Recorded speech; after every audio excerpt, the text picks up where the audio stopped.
Alright, so today I'm going to be doing the Mr. Carmack beat, and I just woke up, so I sound kind of tired and my voice is kind of raspy, but yeah, hopefully this time it goes a little bit better.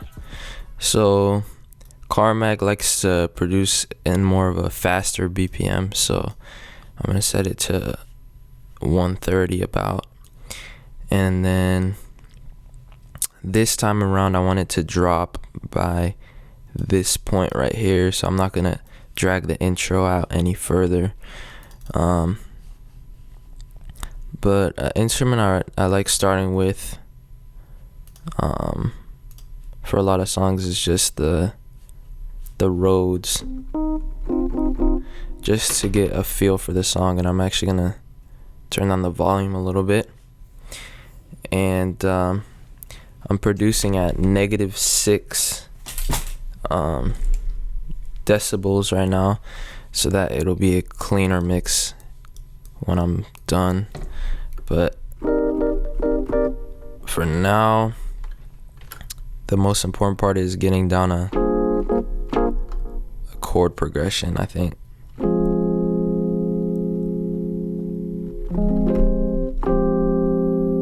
Wow, that's cool.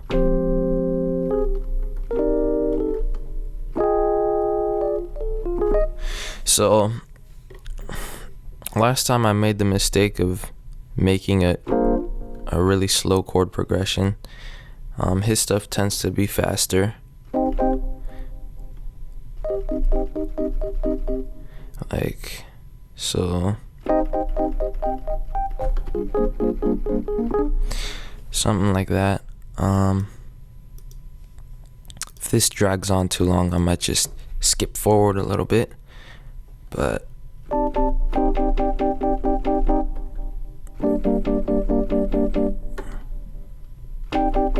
that's a good start.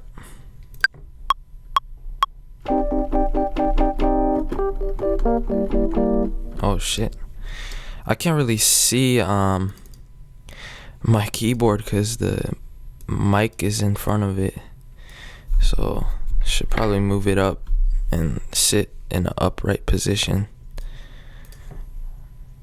Let me try that again. Oh shit, I can't see gotta turn on my keyboard. Alright, so here's what it's gonna be.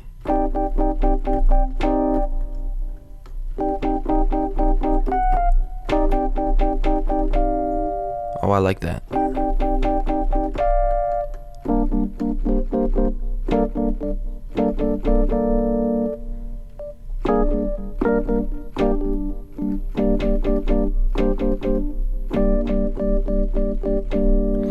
Alright, I finished my chord progression, aligning it and everything, and I made it into 4 different chops, and basically it's a up down pattern, and on each one it starts. Let's go ahead and listen to it actually first.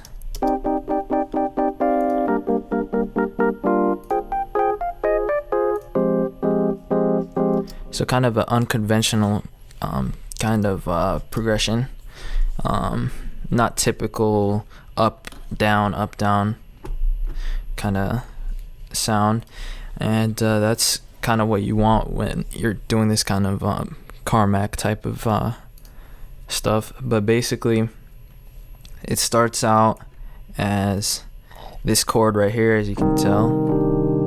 Oops, that's too low.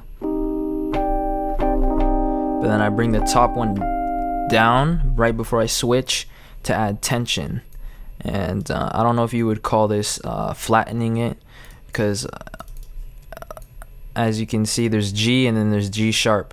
So if you have a chord like this, or if I had a chord like this and I was to bring it up like that, it would be a G sharp, so it would be sharpening it. It would have a sharper sound. And then right now I'm bringing it down, It's not really G flat, so I wouldn't call it that, but it adds tension to it. Same thing with this, bring it down, bring the G down. So right here you can see there's a lot of movement because I'm creating rhythm, and then I'm just gonna cut off the rhythm with the last part, which adds some contrast, and you can really make this part hit hard when you're doing like a drop or something. And it's setting up something that I can do for later on for the drop, which is have movement and then solid notes in fourths. So each bar, there's 4 of them at the end. But yeah, I don't know if that made any sense, but these chords are the same as these ones, except I moved them up. But anyways, we're gonna move on. I don't want to talk about the chords forever, but that was just in case you guys wanted to see them. You guys can pause the video as well if you want to look at all the chords. But next, what I was thinking is that we should add a bass sound.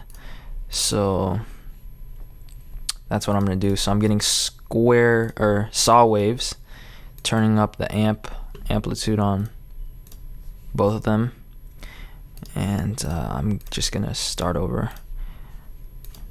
Bring both of them down to -24 because I'm gonna create a dark kind of sounding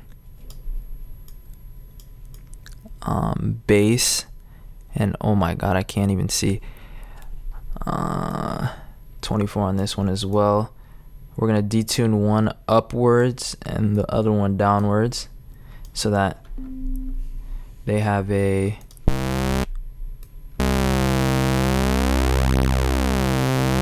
kind of a clashing type of phasing sound to them. And as you can see, when you go down really low, it loses a lot of its harmonic qualities and it's not that bassy. So a good tip is to just add a sine wave, bring it down 24 as well, and that'll add some bassy tones to it. And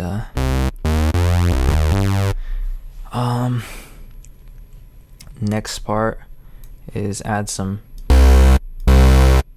voices, do some pitch cut off, and I'm actually going to turn this down because it's probably getting very loud.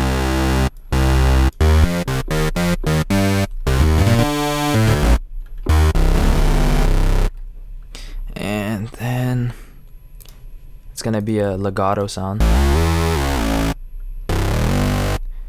Add a filter.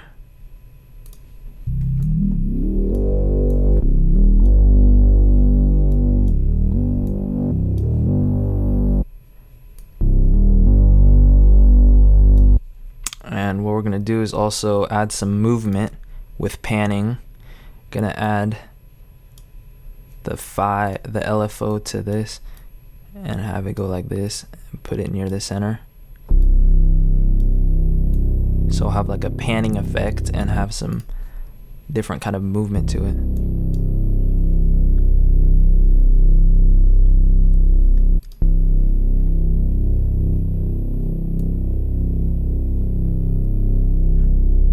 And then you can add a reverb as well to get some more stereo.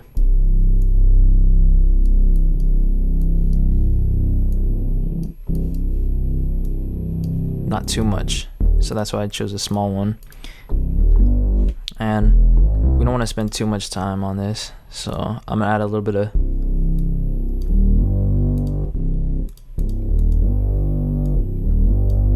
ring modulation.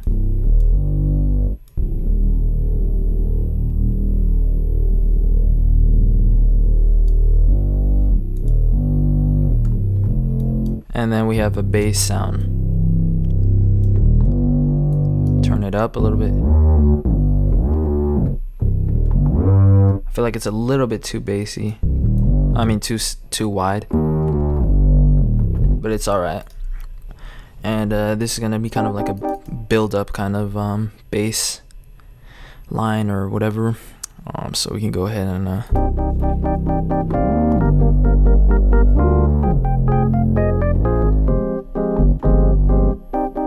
I'm gonna go ahead and come up with a quick bass line and alright, so finish the bass line. We can go ahead and listen to it.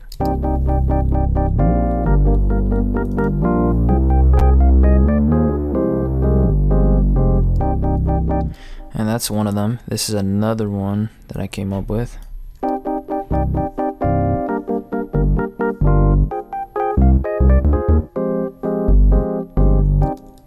And that could be useful with a different instrument. And what I'm gonna do is actually I'm gonna put them in here. And this is the session view, I believe. It's called session view. And we can go ahead and delete these and come here later if we need them. But for now, I would like to create a different sound for the chord progression.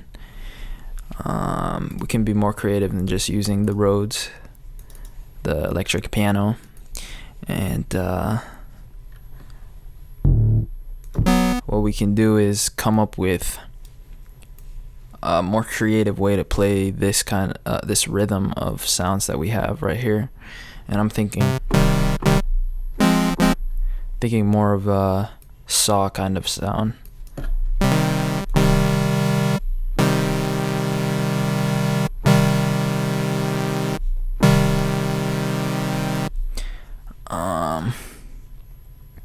I'm not exactly sure.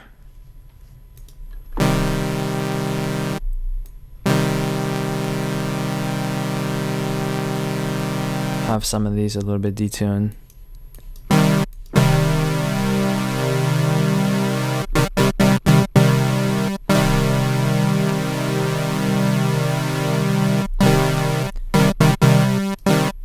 And we're gonna go in the voicing tab. And this is really loud. I apologize. I didn't even realize. Whoa, Jesus. Let's go ahead and get into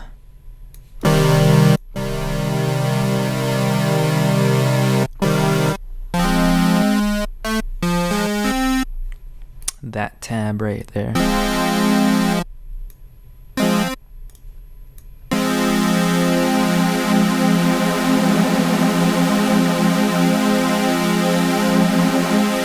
I don't really like that.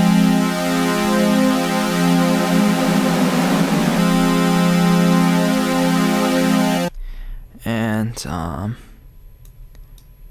I guess we might as well have it a little bit.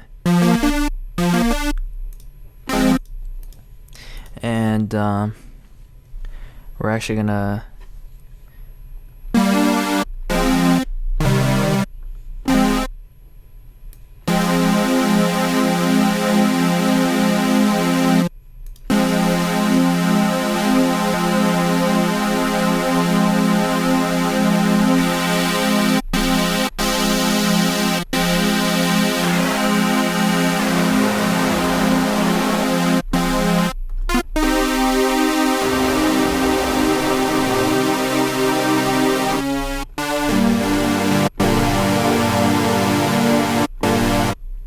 I'm just experimenting right now.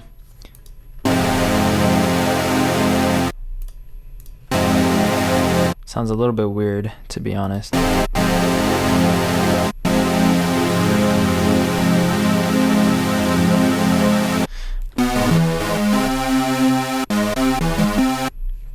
But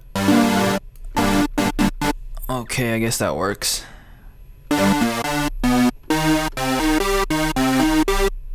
I want to have a delay as well on this.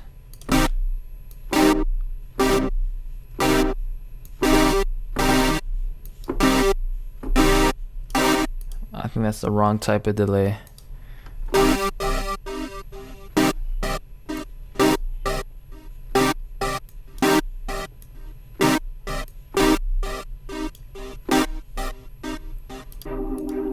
So what I'm gonna do, I don't really like those filters, so I'm gonna go into audio effects, get a simple delay.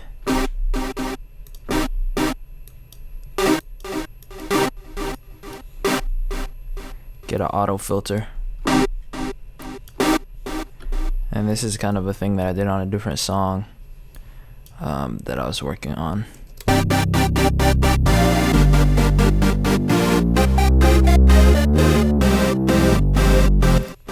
What we can do is have it be fading and wobbling and stuff. But I don't know how much.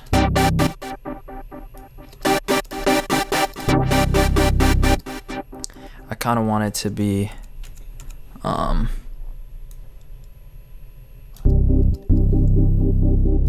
okay.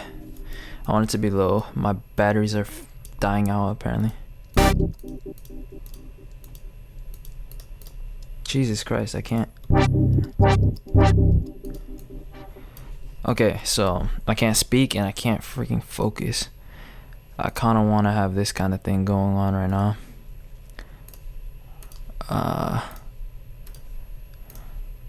It's a pretty cool effect with filters. It's pretty overused. I don't think it's overused, but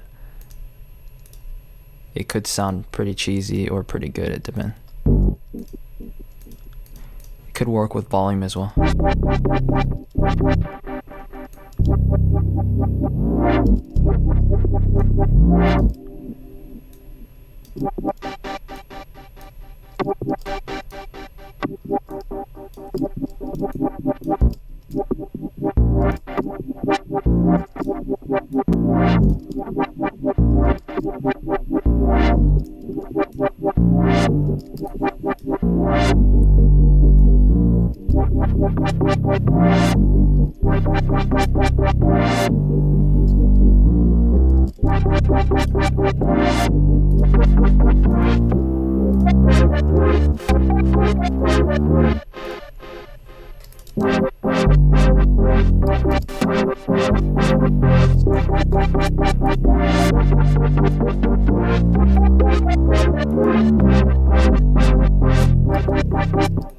Could sound cool with the Rhodes over top of it.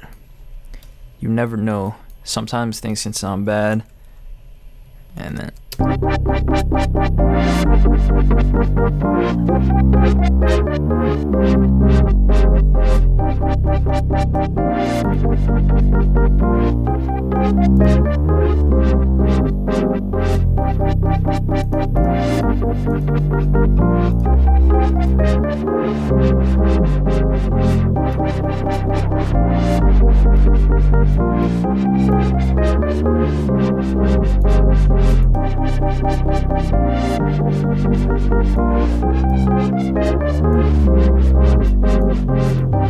oh my god, this could sound cool if we automate the reverb size on it.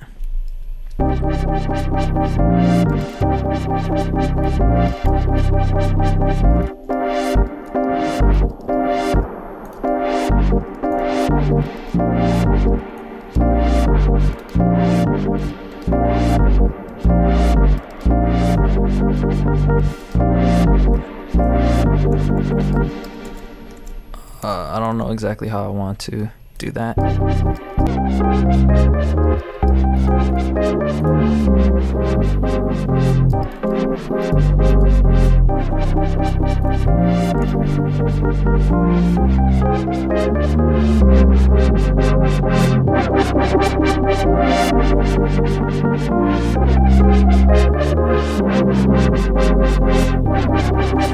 That's really, really cool.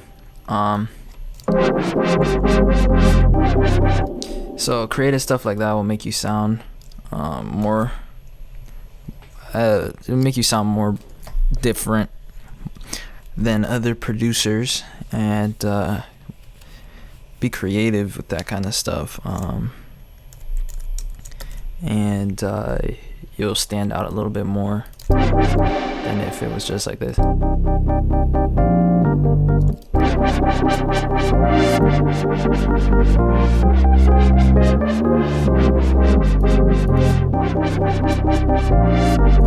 That's really fucking cool, honestly. I like it a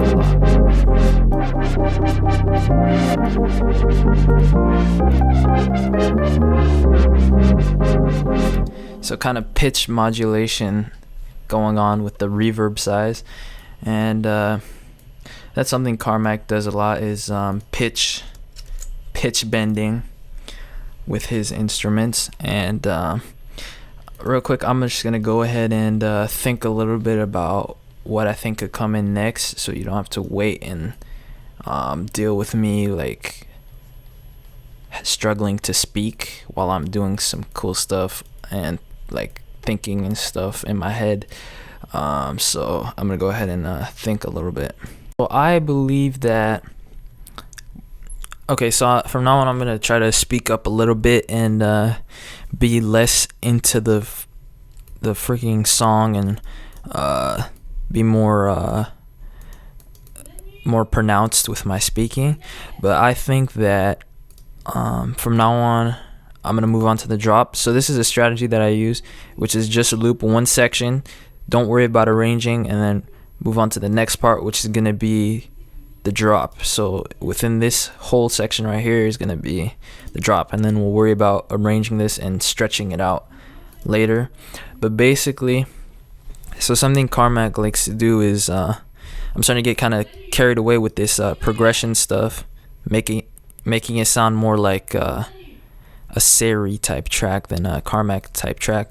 So I'm gonna get back to the Carmack style. He likes to use various random sounds in his tracks, and some of them are different. Some of them are more crazy, others are more conventional and more traditional sounding. But I'm using a KRNE hits pack. It's another producer, and I don't know if you can hear people screaming in the background, but oh shit. But yeah, I'm using this pack. You can go ahead and look it up. It's a free pack. He released it on Reddit sometime. And I selected a sound. We can go ahead and turn off all the effects. Basically what I did is I took a MIDI track, inserted this sound, Big Pot 2. Let's show it in the browser. So that's the sound, and I added it to this track, and I tuned it up. When we look at the tuner, it's at C. It's a little bit detuned, which is absolutely fine for this kind of style of music. And I added when you play it, it starts to get shorter and shorter. I don't really like that, so I added a reverb to give people the illusion, not the actual, it's not actually doing it, but it's stretching out the sound a little bit. Oh my god, can these motherfuckers stop yelling? Holy shit.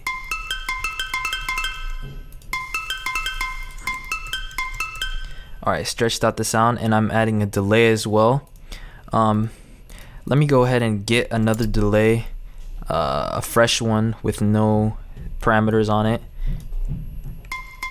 and you're gonna hear this effect. So the thing is, Carmack uses a lot of different pitching kind of effects, so it's important to be creative as well, and if you want to sound kind of like him.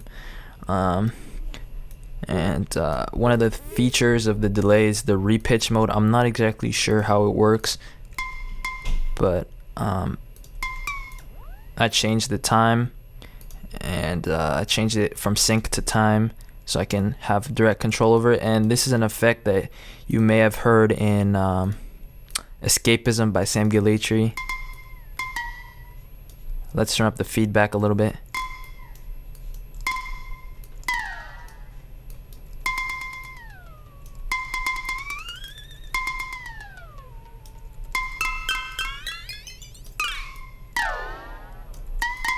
It's a cool kind of pitching effect. I kind of like it.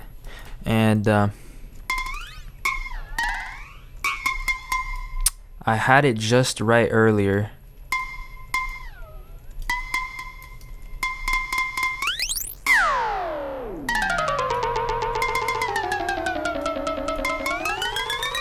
Yep, that's Escapism right there. Alright, so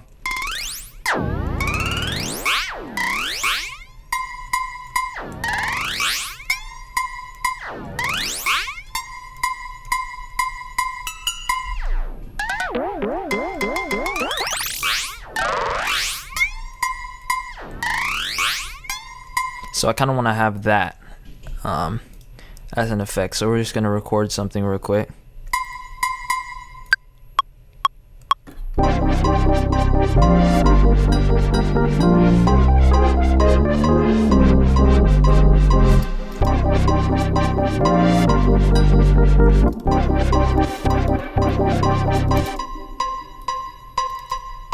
And what I'm gonna do is actually get an audio track. Shit, I'm doing everything wrong. Get an audio track, freeze this track, bring this in, just so I have I froze the audio track. Unfreeze this. I'm gonna bring this in just so I have more control. And I'm actually gonna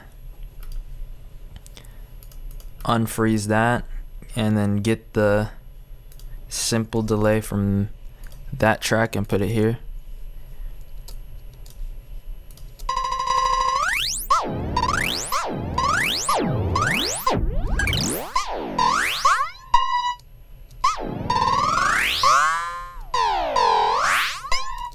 So I like working with audio in Ableton because you can really get really creative with it, and you can look right into it and warp it and stuff.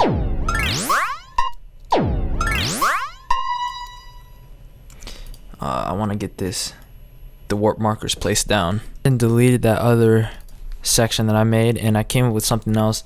Turned on the feedback a little bit and automated the time.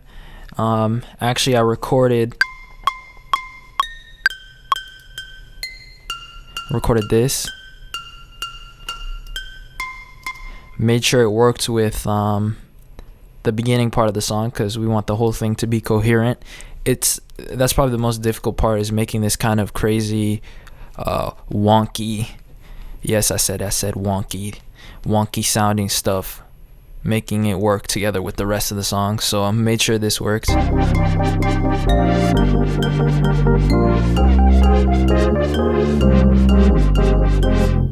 Roughly works. When we turn on the simple delay, you can see that I automated the time feature, which is what bends the pitch. I don't know how or why. I don't know the exact science behind it, but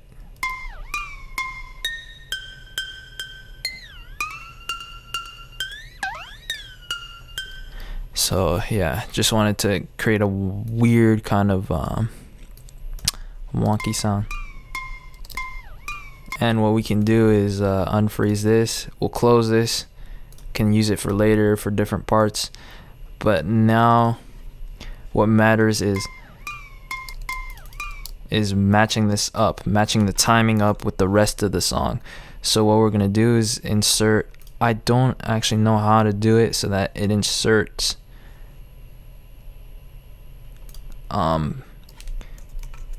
time warp markers at each transient. I don't know how to say that word, but each of the peaks, I don't know how to do that.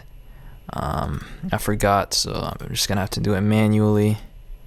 I'm not even sure if it's a feature, but just gonna roughly hit all of them because the repitch kind of simple delay thing puts them off by a little bit.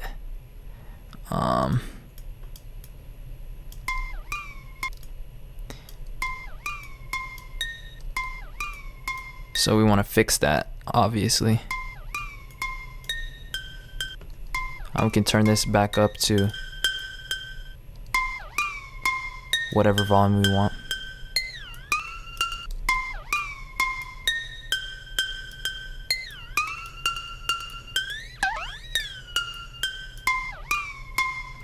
And then, okay, so we got that.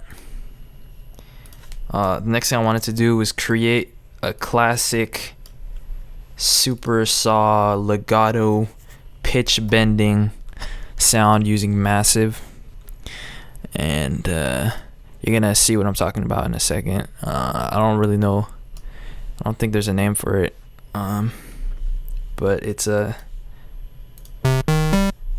mainly like I don't think it has a specific genre, but you hear it a lot in dubstep, I think. We only need one saw wave.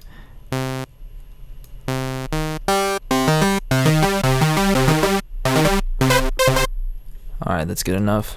Turn down the volume. I'm sorry if I'm breaking your ears. We're gonna make this legato as well, and have it bend a little bit longer. And we're gonna make this stretch out so it's softer.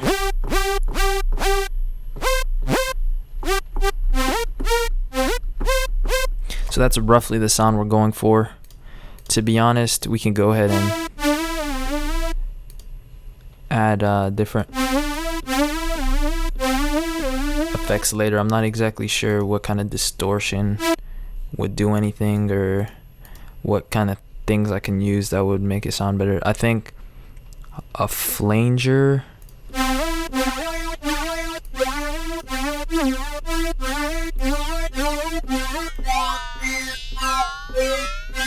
Holy shit. See, this is the Carmack type of sound right here.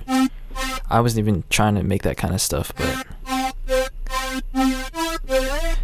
but you know, with Carmack and those kind of artists, it's a lot of effect modulation. Just play around with the effects.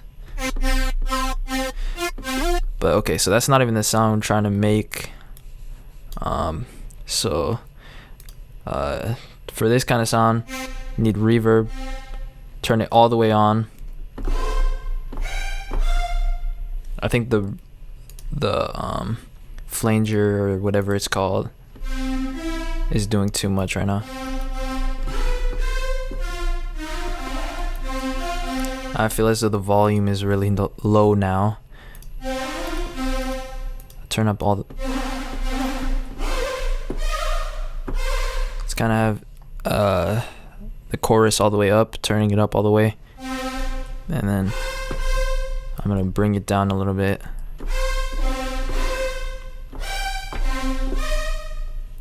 I'm not exactly sure how I made it last time, but I know it had a lot of decay, a small room size, and then like that much stereo.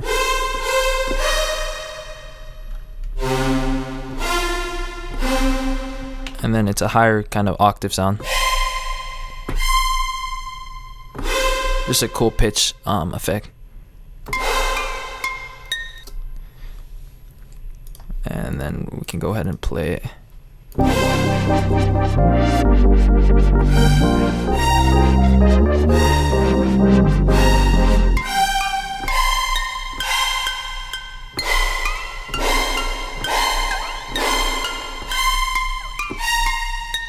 Not exactly sure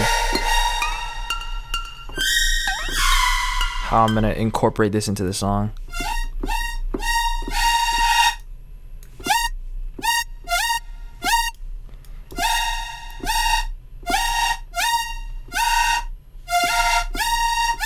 Sounds really weird. I'll find a way to incorporate this into the song, but I feel as though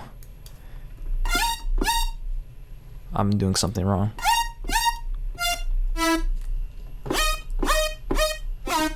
I automated the reverb on it, and I added it to the beginning real quick, just so you can hear it in context.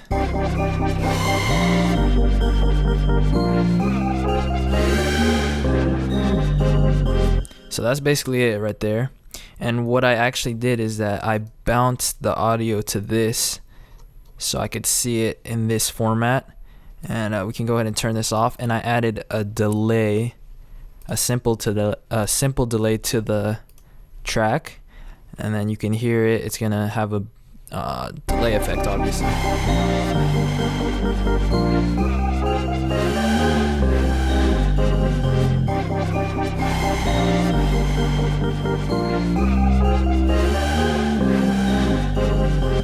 And then down here, so this one is the higher one, That's the lower one, and I took the lower one, put it here, and then took the same one and pitched it down 7 for the drop, which is a fifth downwards. So we get a different effect. And these are the notes in case you wanted to see. Can't really. So a C and then a G. So, and then what I did here is okay, I can unfreeze this. I took this part right here. I was talking about that being inside the drop. So we have all this movement over here, and then that. So I took this and I moved it here, and I think I'm also gonna take the Rhodes, the electric piano, which is this thing right here, and I'm gonna go ahead and do the same thing, and then now we can hear the beginning of a drop.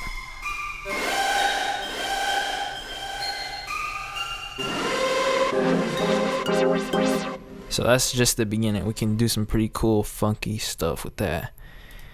And yes, I did say funky. That's fucked up. Sounds corny. But I also added reverb to the bell. And then as you can see during this part where this stuff comes in, we're gonna have it the reverb fade out a little bit, just so we can add emphasis, and then we can have this come back in at full reverb. But for now, I think the best thing to do would be to get a bass sound.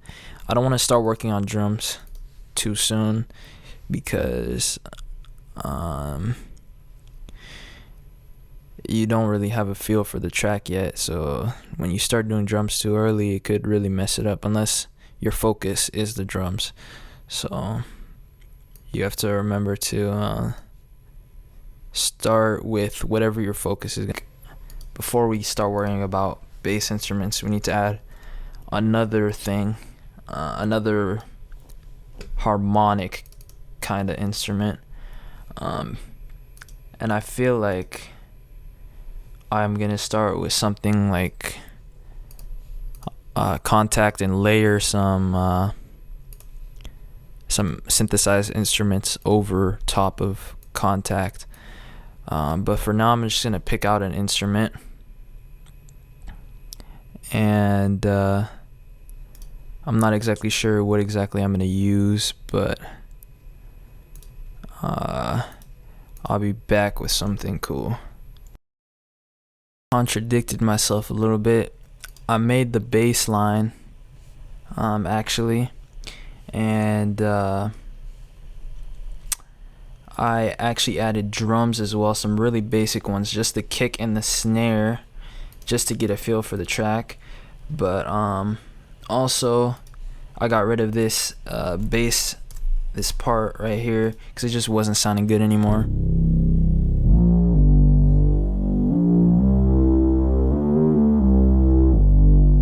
So yeah, I got rid of that because after I added the bass and I listened back to this part, it just didn't sound right anymore, especially with the kick. And like I said, I've said this in a different video, if something doesn't work, just don't be afraid to get rid of it. I just got rid of it. I'm not trying to make it work or anything.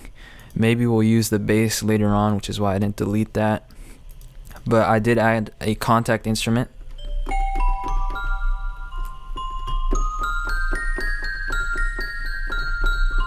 And it's a xylophone, whatever.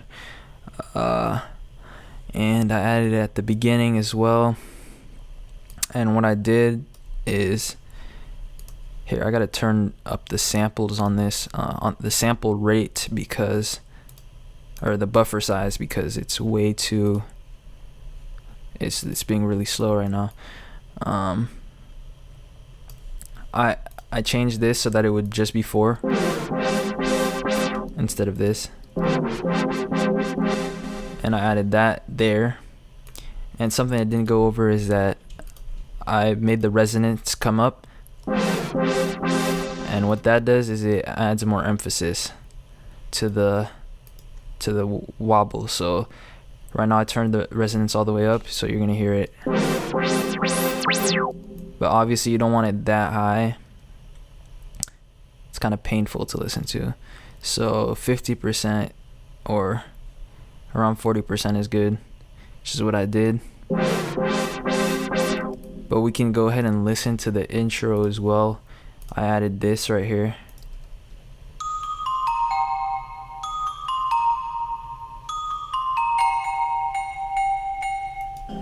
It's kind of laggy a little bit, but we can listen with the kicks as well.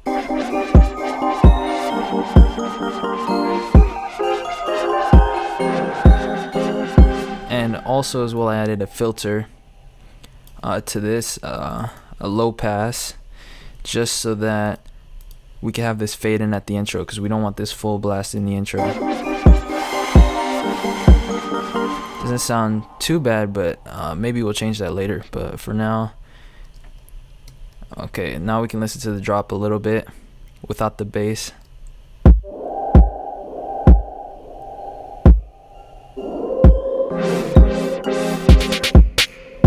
I also turned up the fade on this thing. On this instrument right here.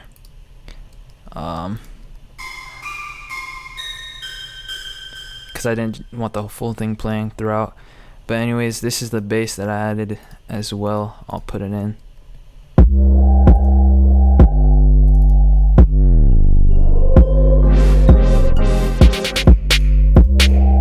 Made it fade out when the other instruments come in.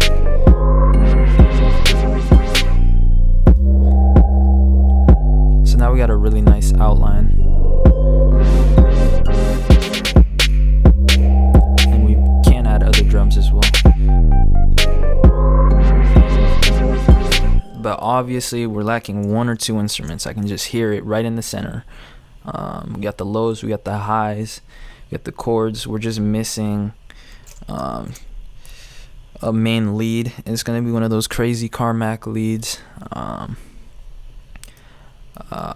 And then something else, just something else cool that could work well with it. But I gotta think for a second, because I really didn't plan this out yet. So yeah, we're almost done. I've done a lot of arranging, and I added a couple of extra instruments, and there's still a lot of drums to do. But for now, I just wanted to record. I just want to get the intro down. I want it to be up until this point right here. That's what I said, I think. And so see, this is the part that we started with, the intro right here. So now that we got the rest of the song down, mostly I finished the whole rest of the song, we can just arrange the intro like I said before. I'll move the kick out there. We're obviously going to start with the chords, and then we can move this to this point right here, duplicate it, and then we'll have that there. And then this will have at the end as well.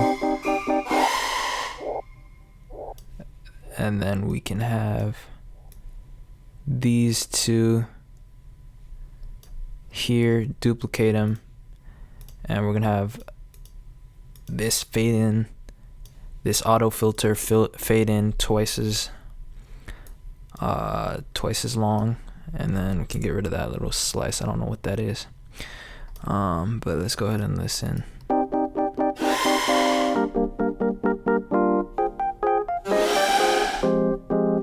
Oh, I guess we'll have that.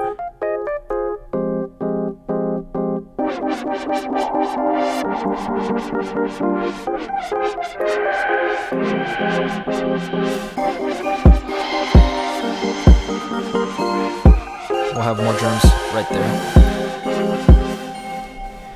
And then I'm gonna go over some of the arrangement changes I made. I made a ton of different changes. I added 2 ARPs. I added this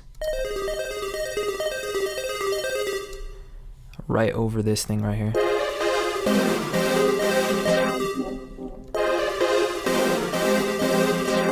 And then as well, I extended the drop over and added this part right here, this part right here, and I dragged it over. It may be hard to understand what I did. I just basically took this and added it here, and then moved the filter down. So that's one of the changes I made. I also added another ARP right here.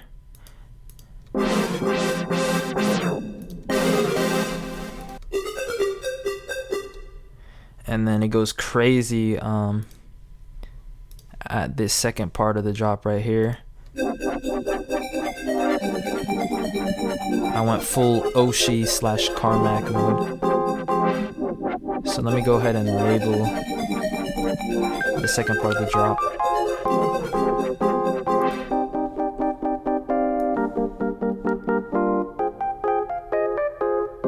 And this is the outro. Just make it a different oh god. Cut that down. And then we can make this whole part a different color just so it's clear. So that's the outro. This is the first part of the drop, and then the intro I'll make yellow just so you can visually see. And notice how I did all the arrangement near the end. I like this strategy of doing the squares. Like I said, one square, one loop is for the intro, second one for the drop, and then arranging becomes a lot easier. I also added this right here on the second part of the drop. There's a second little sound, little saw sound at the beginning just to signal the start of a different portion. But yeah, I guess we'll listen to it real quick, and I'm gonna add some drums, some more complicated hi-hats and stuff, and we'll call it a day. So we'll skip forward.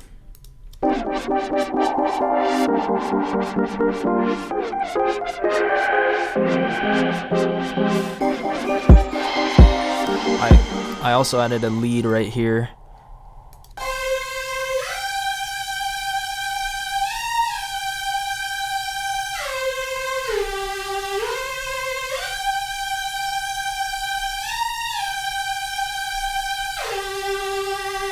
And you'll hear it complements the song really well.